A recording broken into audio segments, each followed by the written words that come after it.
सुप्रसिद्ध कञ्चनजङ्घा अगरबत्तीको उत्पादक सावित्री अगरबत्ती उद्योग प्रस्तुत गर्दछ 12 इन्च लामो काठीमा राहत, रिलिफ र आराम। Citronella incense sticks. अब डेंगू र मलेरिया जस्ता रोगहरूबाट हरेक घरमा सुरक्षा र सुगन्धका साथै आरामको निन्द्रा, राहत, रिलिफ र आरामको प्रयोग गरी सुरक्षित बनाऊ र बनाऊ। दर्शकबिन नमस्कार, केन्द्रबिन्दु समाचारमा स्वागत गर्छु। म मनोज नेउपाने। केन्द्रबिन्दु समाचारमा हामी दिनभरिका महत्त्वपूर्ण तथा खोजमूलक समाचार सम्प्रेषण गर्ने गर्छौं।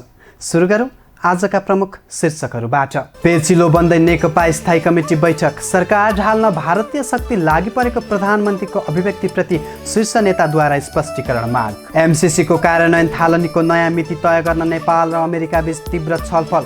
एमसीसीको महत्त्वबारे नेपालका लागि अमेरिकी राजदूतावासको नयाँ विज्ञप्ति। स्वतःस्फूर्त भनिएको बिग मर्जर प्रक्रिया पुनः फोर्सफुल बन्दै मर्जर नीतिलाई प्राथमिकता दिन नवनियुक्त गभर्नरको अग्रसरता। लकडाउन अवधिमा विदेशमा रहेका 318 जना नेपालीको मृत्यु, 91 जनाको शव स्वदेश ल्याइयो, 114 को उतै अन्त्येष्टि। र भारतमा चीन विरोधी गतिविधि तीव्र। टिकटक सहित 59 चिनिया एप तथा सामानहरूको बहिष्कार अभियान सुरु।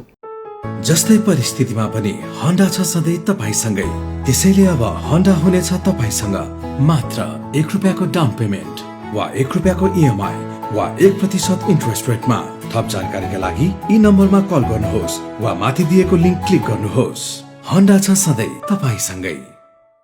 दर्शकबिन आजको बुलेटिन सुरु गरौं कोरोना भाइरसको विश्वव्यापी महामारीको अपडेटबाट। विश्वभर कोरोना भाइरस संक्रमितको संख्या 1,04,00,000 नागेको छ भने संक्रमणबाट मृत्यु हुनेको संख्या 5,08,000 नागेको छ। त्यस्तै 56,92,000 बढी निको भएर घर फर्किएका छन्। यता नेपालमा कोरोना संक्रमितको संख्या 13,564 पुगेको छ। स्वास्थ्य तथा जनसङ्ख्या मन्त्रालयका अनुसार सोमबार मात्र 316 जनामा कोरोना पोजिटिभ पुष्टि भएको छ। यता उपचारपछि घर फर्कनेको संख्या थप 60 जना सहित 3,194 पुगेको छ। त्यसैगरी मृत्यु हुनेको संख्या 29 रहेको छ। धूम्रपान तथा सुर्तीजन्य पदार्थको प्रयोगले क्यान्सर, मुटु, मृगौला, दम, श्वास प्रश्वास, उच्च रक्तचाप, फोक्सो तथा अन्य घातक रोगहरू लागि मानिसको अकालमा मृत्यु हुन्छ। धूम्रपान तथा सुर्तीजन्य पदार्थ सेवन गर्ने व्यक्तिलाई अन्य व्यक्तिहरू भन्दा कोरोना भाइरसबाट संक्रमित हुने सम्भावना बढी हुन्छ। सुर्तीजन्य पदार्थहरूबाट टाढा रहौं, स्वस्थ जीवन बिताउँ। सार्वजनिक स्थलमा सुर्तीजन्य पदार्थको प्रयोग गर्नु कानुनी रूपमा दण्डनीय कार्य हो। सावधानी अपनाऊ, कोरोनाबाट बचौं। अब पूरा समाचार। चीन र भारतीय फौजबीच लद्दाखमा गत जुन 15 भएको झडपमा 20 जना भारतीय सैनिकको मृत्यु भएपछि दुवै देशबीच तनावको स्थिति छ। यसै सन्दर्भमा भारतले चिनिया मोबाइल एप तथा सामग्रीको प्रयोगमा पनि प्रतिबन्ध लगाउन सुरु गरेको छ। भारतले सोमबार यस्ता एपहरूबाट गोप्य सूचना लिक भएको भन्दै टिकटक सहित 59 चिनिया मोबाइल एपमाथि प्रतिबन्ध लगाएको हो। हेरौं पूरा समाचार। चीन र भारतबीच सीमा क्षेत्रमा समस्या उत्पन्न भएसँगै लोकप्रिय एप्स टिकटकमाथि भारत सरकारले प्रतिबन्ध लगाएको छ।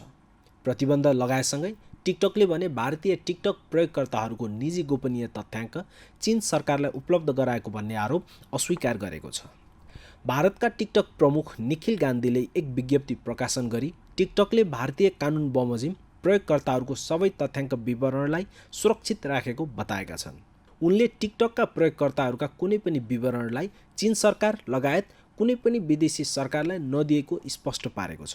गान्धीले भविष्यमा समेत कुनै सरकारले प्रयोगकर्ताहरूको विवरणका लागि अनुरोध भएमा पनि नदिइने बताउँदै टिकटकले प्रयोगकर्ताहरूको गोपनीयतालाई सर्वाधिक महत्त्व दिइरहेको स्पष्ट गरेका छन्। उनले भारत सरकारले आफूलाई गोप्यताका विषयमा छलफल गर्न आमन्त्रण गरेको पनि जानकारी गराएका छन्। चीनको बाइट डान्स कम्पनीले निर्माण गरेको एप टिकटक सहित मोदी सरकारले सोमबार अबेर 59 वटा चिनिया मोबाइल एप्समाथि एकैसाथ प्रतिबन्ध लगाएको छ।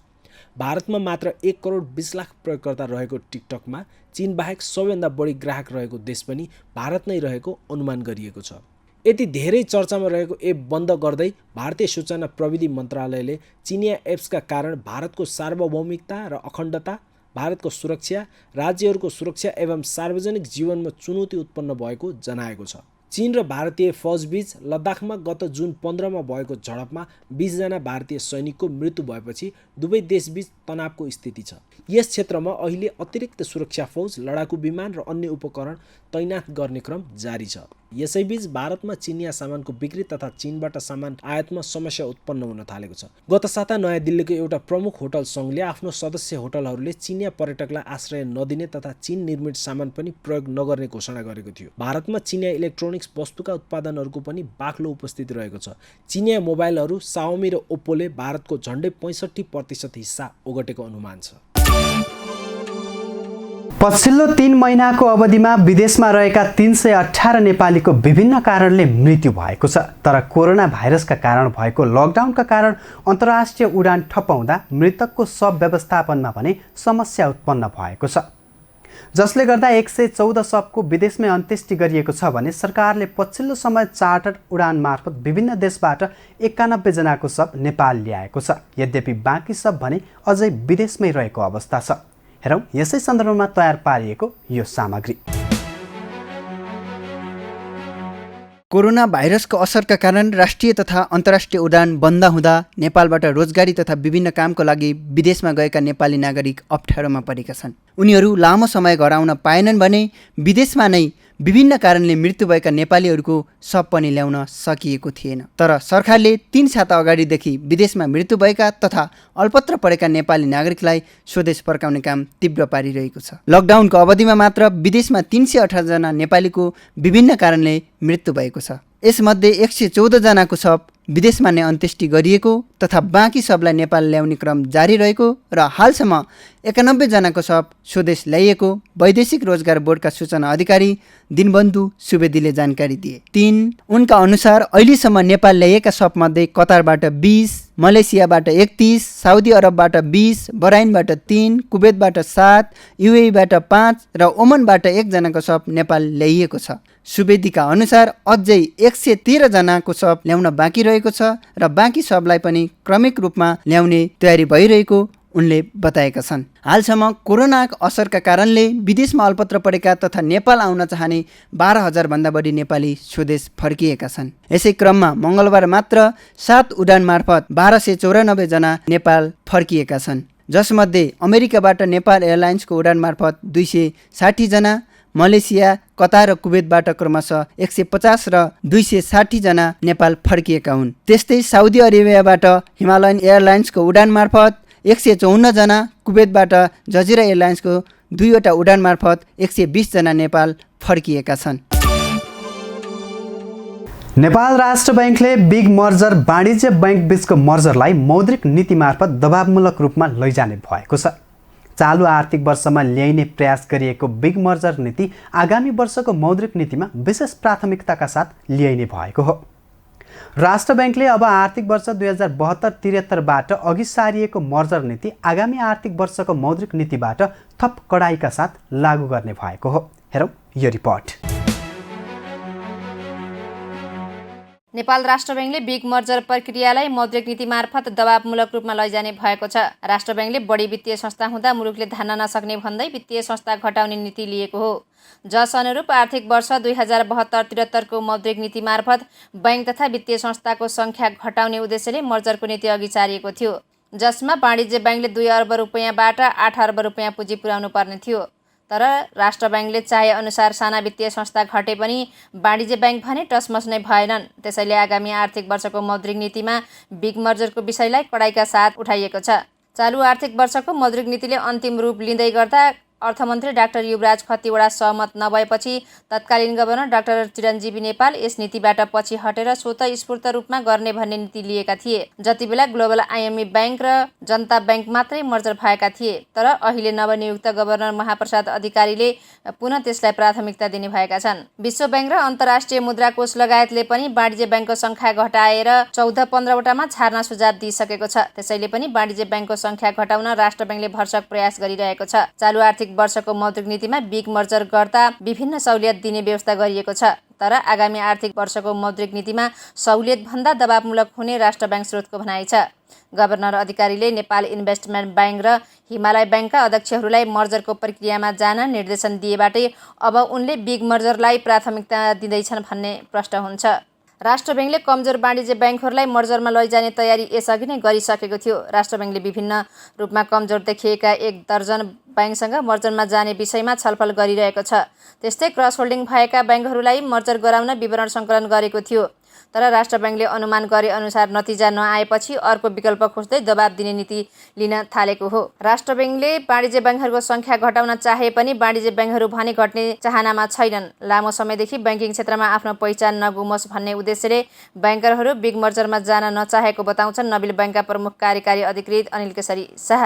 सबै वाणिज्य ब्याङ्कहरू यहाँले नै भन्नुहुन्छ राम्रो गरिरहेको छन्, नाफा राम्रो छ, मर्ज किन गर्ने त? राम्रो चलिरहेको छौँ, राम्रो जनशक्ति छ, राम्रो ब्रान्ड छ, राम्रो नाफा छ, मर्ज किन गर्ने होइन? एभ्रिथिङ इज गुड भन्ने जस्तो। अब मर्ज गर्न डेभलपमेन्ट ब्याङ्क किन मर्ज गऱ्यौँ भनेदेखि ब्रान्च नेटवर्क एक्सप्यान्ड गर्नलाई एउटा डेभलपमेन्ट ब्याङ्क लियौँ होइन। जस्तै होइन कुनै अब सुदूरपश्चिममा राम्रो फुटप्रिन्ट भएको डेभलपमेन्ट ब्याङ्क लियौँ भने ओभरनाइट मेरो पनि सुदूरपश्चिममा राम्रो ब्रान्च नेटवर्क हुन्छ।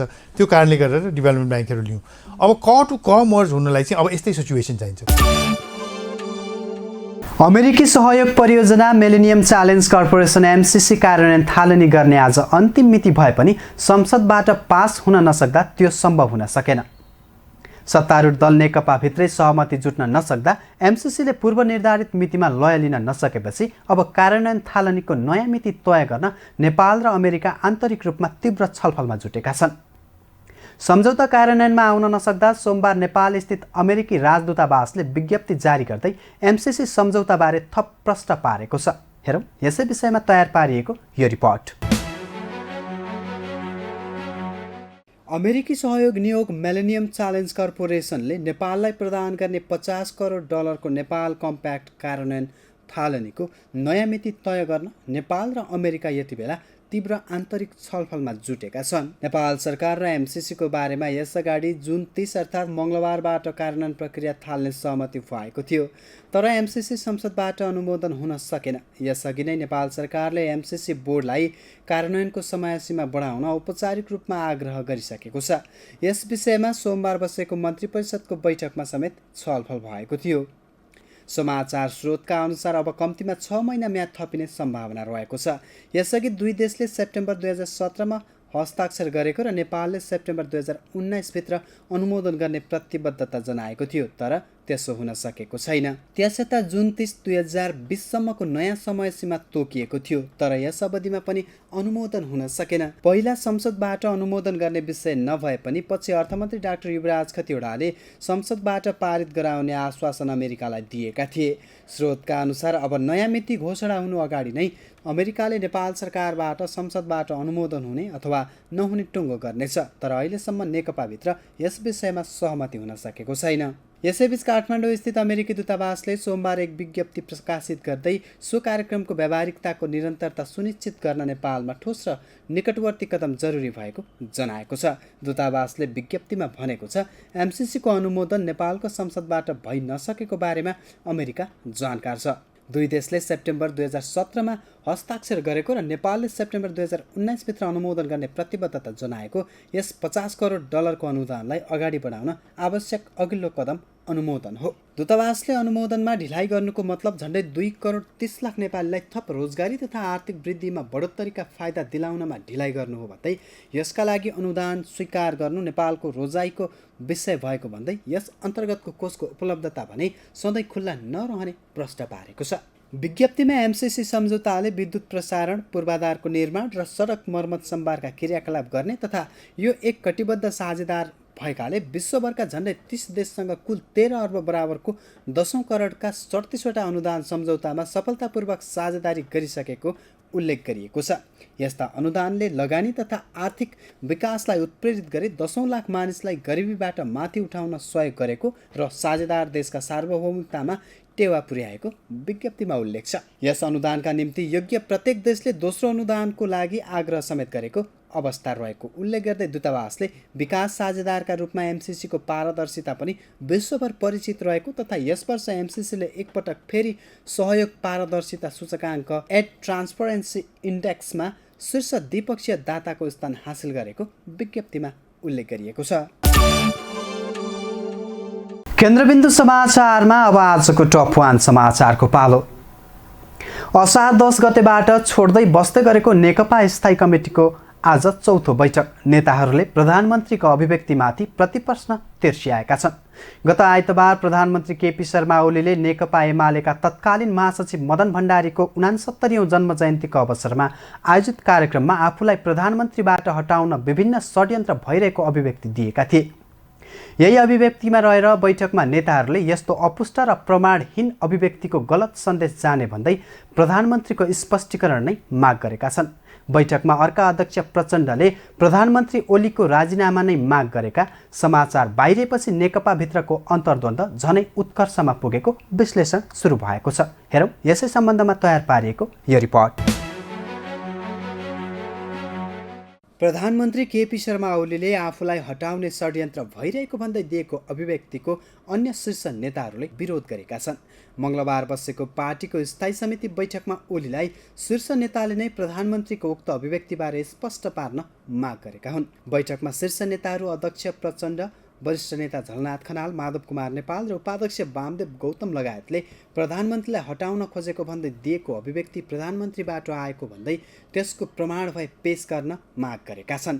प्रधानमन्त्री ओलीले आइतबार नेकपा एमालेका तत्कालीन महासचिव मदन भण्डारीको 69औं जन्म जयन्तीको अवसरमा आयोजित कार्यक्रममा आफूलाई प्रधानमन्त्रीबाट हटाउने षड्यन्त्र भइरहेको अभिव्यक्ति दिएका थिए।